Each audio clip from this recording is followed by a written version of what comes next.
ده معرض المنتجات القطاع الزراعي اللي تم افتتاحه من قبل محافظة اسكندرية، وفي منتجات كل حاجة، منتجات لحوم وجزارة ومنتجات وزارة الزراعة.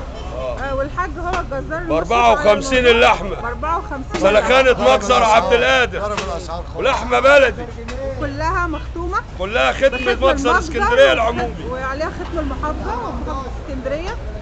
والحاج هو بقى اللي مشرف على الجزارة، وهو عارف جودة اللحمة قد ايه، بيشجع الناس، وعنده اقبال. عنده اقبال كبير، عندنا اقبال كبير ما شاء الله. كل يوم ب 54 جنيه لو زرعت وزارة الزراعة، كله ضاني وشمبري، كله 54 جنيه، كله 54 جنيه. انتوا فتحتوا امتى؟ فتحنا يوم الاربع اللي فات ده، بعد رمضان بيومين. قبل رمضان بحاجة بسيطة، بيومين او ثلاثة. قبله ولا بعد؟ قبل رمضان. قبل رمضان يوم الاربع اللي هو قبل رمضان على طول.